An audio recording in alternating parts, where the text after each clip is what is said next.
Trained by Dogs. By Trey Clark. Forward. Have you ever had that moment where you thought about someone you haven't talked to in a while, and then the phone rings? And it's that person you were just thinking about? Coincidence? Maybe. I photograph the night sky on every clear night. I had a moment the other night where I was trying to get my camera to cooperate with me. I had a short spell where I was really missing my mother who had recently passed away. I was just in one of those moments alone with Brown Dog, and I said in my head, "Mom, are you really up there?" Within 5 seconds, I saw only the second shooting star in a year in Corpus Christi, Texas. Keep in mind that I am always looking upwards at night, with cameras equipped for just that. Coincidence? No. No way. Have you ever had that day where nothing seems to be going right? The kids are acting up, your car broke down yesterday, and you just had to embarrassingly hold up the line at the grocery store to call the bank to them that you are actually the one using your card. Sound familiar? If not, you are one of the lucky few, and I promise to buy your book to learn how to avoid those stretches. Right now, Wi-Fi, every TV channel in the world, radio stations, and UV rays are all passing through you, yet you are not aware of any of it without the ability to tune into that particular frequency with the proper receiver.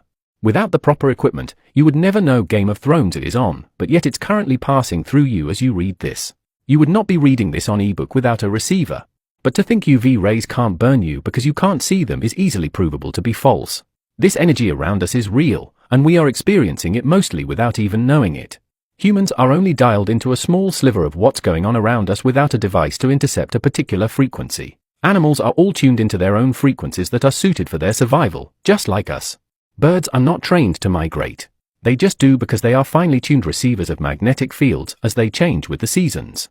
Cats and dogs are not trained to get along poorly. But luckily, someone or a group of people long ago learned that wolves, and then dogs, are tuned into humankind's particular electromagnetic energy, or cosmic vibrations, or whatever the heck is going on in the ether. Our energy is absolutely symbiotic with one another, and we still know it today if we take the time to pay attention. We are all connected, and dogs are somehow relentless in loving us unconditionally in spite of what others may think of us, our job situation, or whether those shoes match your dress today. And if you are reading this book, I'm guessing it's a mutual love in your life. More importantly, I believe dogs are a gift to teach us how to love each other. Horses, dogs, eagles, cheetahs, sharks, snails, snakes, they have all been programmed by sequences of their particular DNA code that is the organic equivalent of a binary code of zeros and ones to tell a computer to play Pong or Grand Theft Auto, and for good reason. And it must be working because these animals are all here right now in spite of the odds. But these animals are not robots or computers as we think of those terms, yet we expect them to be, and we get frustrated with them. And then ourselves, when we find that they are not. That's the biggest mistake we make with dogs especially, expecting them to be something they are not, rather than taking the time and energy to find common ground. We share with many cultures the idea we are meant to rule over the animals. However, like with our children, love, kindness and letting go of our own egos needs to be our foundation. When we lose sight of this is usually when frustration sets in, and our bad energy begins to do its dirty work. Even with the similarities within specific breeds of dogs, they are not all the same even when they look and act alike in many ways. They will interact with your energy in different ways depending on the combination of the household, stress levels of everyone, training, exercise, time spent with them. It can seem like a lot to take in looking at it this way, but with dogs, it's often not the case once we look at everyone involved through a different lens. Expecting something different from a new dog in your home who is not just like your last dog is the reason so many dogs are abandoned.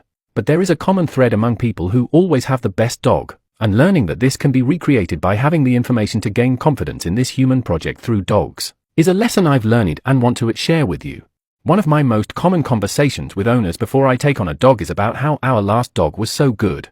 I could just look at him and he would know what I was thinking.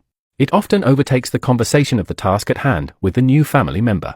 We, unfortunately, usually outlive our dogs, and coming to terms with a new dog's demeanor and behavior can take its toll on the best of us. Your current dog is not your previous dog. Time has passed and you are leaving out the part where she kept chewing your baseboards as a puppy or how it took you a year to house train him. Your current Labradoodle is not the same as your neighbor's Labradoodle, or you might have been unlucky enough to have a naturally awesome first dog in your life with zero training, and then find yourself frustrated when you try to replace them and they act like regular goofball puppies. My oldest child is really tall, but she was put here to play music rather than play basketball even though everyone asks if she plays sports. It's my job to pay attention and dial into that fact. I'm using that analogy a little misleadingly because I'm also a tall musician and I suck at basketball, so I'm a bit biased. This book is about my journey learning about how my personal energy influences everything else in my life. My marriage, my work, the music I write, the way the cashier at the store treats me and dogs. This has been a bit of a difficult book to write because over time, I've just naturally learned to use mostly body language, sharp snapping sounds, and paying attention to the uniqueness of a particular dog's personality to get them to behave. Putting it into words has been a bit elusive, but no one has ever accused me of being at a loss for words. I want to empower owners with the lessons and training I've gotten from the mistake of thinking I have been the one training the dogs. As you will see in the chapters ahead, these dogs are all different, and they all have left behind a different important lesson in my heart and in my life. Take what you want from this book, then leave the rest.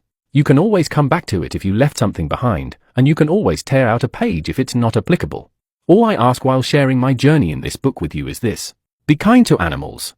Be kind to each other. Be kind to yourself. Cheers! Now let's get started.